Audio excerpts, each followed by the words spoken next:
Hello everyone, I am back with my video. इतने दिनों से मैं अपनी वीडियोस को कंटिन्यू नहीं रख पा रहा था क्योंकि मैंने अभी हाल फिलहाल में एसबीआई क्लब ज्वाइन किया है 25 ऑफ मार्च को। एंड तब से अभी तक मेरा कुछ टाइमिंग मैच नहीं हो रहा था क्योंकि मैंने अभी मेरे होम स्टेट जो है, स्टेट तो मुझे वही मिला असम, लेकिन मेरे घर से काफ़ी दूर है ये। सो मुझे एक अपना खुद का एक छोटा सा रूम लेके रहना पड़ रहा है, इधर आप देख सकते हो पीछे। सो काफ़ी थोड़ी थोड़ी अरेंजमेंट्स में दिक्कत तो होती है स्टार्टिंग स्टेज में। सो वही चल रहा है अभी। एंड मेरा आरआरबी पीओ मैंने ज्वाइन नहीं किया क्योंकि उसमें एक बॉन्ड साइन हो जाता है, एंड जब भी मैं उसे अगर रिजाइन करता हूँ तो मुझे एक बॉन्ड अमाउंट भरना पड़ता है। शायद आप काफ़ी लोगों को पता नहीं होगा ये चीज़ का। That is around 2 lakhs to 3 lakhs। वो सब अलग अलग होता है हर एक बैंक के लिए। तो फिर अगर सपोज मेरा एक महीना के अंदर अगर आरबीआई असिस्टेंट का रिजल्ट आ जाता है, सो वो मुझे एक महीना का सैलरी कितनी होती मेरी 55 to 60,000 एक आरआरबी पीओ के लिए, जितना मुझे पता है। तो अगर 2 lakhs मुझे पे करना पड़ता, 2 या 3 lakhs, देन तो मुझे अपने पॉकेट से कुछ अरेंज करके भरना पड़ता वो अमाउंट। सो वो तो पॉसिबल नहीं होता, इसलिए मैंने सोचा कि एसबीआई क्लब ज्वाइन कर लूँ क्योंकि इसमें कोई भी बॉन्ड का चक्कर है ही नहीं। हमें 14 डेज का नोटिस देना पड़ता है, 14 डेज का पैसा देना पड़ता है। तो 14 डेज अगर फ्री में काम करते तो क्या जाता है, कुछ सीख नहीं मिलता है। तो मैंने वही सोचा कि अभी एक महीना बैठने से अच्छा है कि मैं कुछ एक्सपीरियंस ले लूँ, कुछ बैंकिंग की नॉलेज सीख लूँ, क्योंकि जब आरबीआई में जाऊँगा तो कस्टमर इंटरेक्शन तो होगा नहीं। तो सोचा कि कस्टमर से इंटरेक्शन भी हो जाएगा एंड कुछ काम भी सीखूंगा तो कुछ मेरे लिए अच्छा है फ्यूचर के लिए। देन मैंने वो ज्वाइन कर रखा है। तो इतना दिन से मैं अपनी वीडियोस नहीं बना पा रहा था। एंड अभी बीच में मेरा स्कोर कार्ड भी निकला था आईबीपीएस पीओ मेंस का, वो भी अपलोड नहीं किया था मैंने सोचा कि जब भी फाइनल रिजल्ट आएगा एक साथ कर दूंगा। तो अभी आज आईबीपीएस पीओ का भी फाइनल रिजल्ट आ गया है एंड आईबीपीएस क्लर्क का भी। सो स्कोर कार्ड तो मैं एंड में लगा ही दूंगा। बस आप लोगों से कुछ टिप्स भी शेयर करना चाहूँगा एंड कुछ बताना भी चाहूँगा। आईबीपीएस जो भी क्लर्क लेवल का एग्जाम होता है ना, अगर आपका कोई एक या दो सब्जेक्ट वीक भी है, वीक मतलब क्या, अगर आप एवरेज तो बनाना ही पड़ेगा उसे, वीक से तो फिर सेक्शनल नहीं निकलेगा, फिर भी चल जाता है। लेकिन पीओ के लिए आपको सारे सेक्शन स्ट्रॉन्ग करने पड़ते हैं, या तो फिर आपको इंटरव्यू में कुछ एक्स्ट्रा ऑर्डिनरी करना पड़ता है। तो आईपीएस क्लर्क तो मेरा अच्छे स्कोर से निकल गया, वो स्कोर कार्ड आप देखिएगा 99.25 आए हैं मेरे।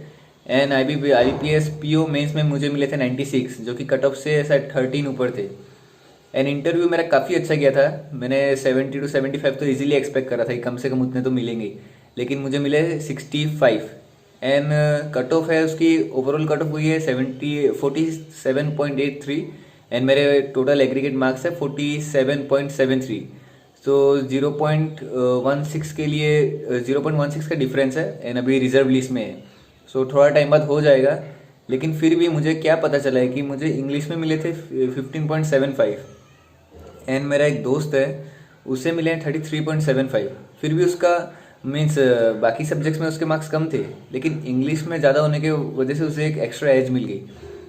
सो मुझे तब पता चला कि इंग्लिश हमें अच्छा स्कोर कर सकते हैं अगर हमारी होल्ड अच्छी है। तो ये एक काफ़ी टर्निंग फैक्टर हो जाता है एग्जाम के लिए। एक तो हो गया इंग्लिश एंड एक हो गया जीए।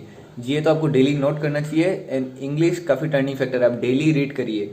मैंने क्या किया था, मेरी इंग्लिश थोड़ी वीक थी, तो मैंने उसे एवरेज बनाने के लिए अपनी रीडिंग को इंक्रीज कर दिया था। लेकिन मैं फिर भी द हिंदू ये सब कंज्यूम नहीं करता था। लेकिन अब मुझे पता चला कि क्लर्क लेवल के एग्जाम में तो चल जाएगा, लेकिन अगर आप पीओ के एग्जाम में अगर अच्छा स्कोर करना चाहते हैं इंग्लिश में, तो आपको अच्छे न्यूज़पेपर कवर करना पड़ेगा। अच्छी, या तो अच्छे न्यूज़पेपर या कुछ भी अच्छी लैंग्वेज वाला, जैसे कि हो गया इकोनॉमिक टाइम्स या कुछ भी। तो द हिंदू का इम्पोर्टेंस उस हिसाब से काफ़ी ज़्यादा है। काफ़ी लोग बोलते हैं कि हमें जो इंटरेस्ट है वो पढ़ना चाहिए, मैं मानता हूँ वो पढ़ना चाहिए, लेकिन अगर आपकी इंग्लिश वीक है, तो अगर आपको रीडिंग हैबिट ही नहीं है, तो आप तो ऑब्वियसली उसी चीज़ से हैबिट डालोगे जिसमें आपका इंटरेस्ट है। लेकिन एक बार वो हैबिट डेवलप होने के बाद आप मेरी माने तो आप द हिंदू पर स्विच करिए, क्योंकि उससे आपको काफ़ी ज़्यादा हेल्प मिलेगी। नहीं तो फिर आपका स्कोर, ओवरऑल स्कोर काफ़ी कम रह जाएगा।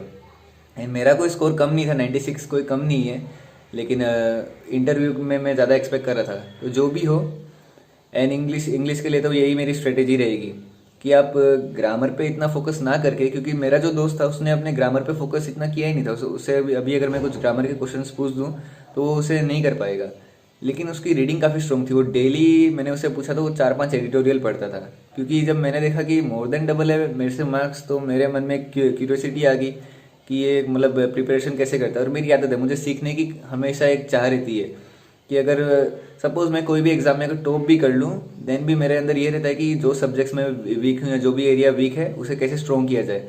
तो मैं वो ऐसे इंसान को ढूंढता हूँ जो कि वो एरिया में स्ट्रांग हो एंड उससे कुछ सीखने की कोशिश करता हूँ। तो जब मुझे पता चला कि इंग्लिश में मेरे कम आए तो मैंने अपने दोस्तों से बात की। पता चला कि 2-3 दोस्त के थे ऐसे कि एक क्या थे 28 समथिंग। तो सबने यही बताया कि एक तो मॉक टेस्ट होता है एंड मेनली रीडिंग। इंग्लिश के लिए आप रीडिंग करिए एंड द हिंदू फॉलो करिए, आपका सारा स्कोर अच्छा हो जाएगा। सो यही इस वीडियो में यही बताना चाहूँगा। एंड अभी आप एंड में स्कोर कार्ड देख सकते हैं मेरा IBPS PO का एंड IBPS क्लर्क का। So thank you. एंड काफ़ी लोग थैंक यू बोलने से पहले ये भी बोलना चाहूँगा कि काफ़ी लोग पूछ रहे थे कि स्ट्रेटेजी वीडियोस कब आएगी। सो मैं बहुत ही जल्द लाने वाला। एक्चुअली क्या हो रहा है कि अभी एरिया अलग हो गया, रिसोर्सेस अभी मेरे पास नहीं है, वो वीडियो क्वालिटी, साउंड क्वालिटी, सब चीज़ में मुझे दिक्कत होगी। तो मैं काफ़ी जल्द कोशिश करूँगा, जितनी जल्दी हो सकता है कोशिश करूँगा। मैं समझ सकता हूँ कि आप सभी के अभी एग्जाम्स आ रहे हैं, क्योंकि अभी सुनने में आ रहा है कि अप्रैल में SBI क्लर्क का नोटिफिकेशन आने वाला है। कोई मतलब श्योरिटी तो है नहीं, लेकिन सुनने में आ रहा है एंड मोस्ट प्रोबेबली आ ही जाएगा। एंड अभी IBPS का कैलेंडर तो निकल ही चुका है। सो मैं बहुत ही जल्द कोशिश करूँगा ताकि आप सभी अच्छा स्कोर कर पाएँ। Thank you.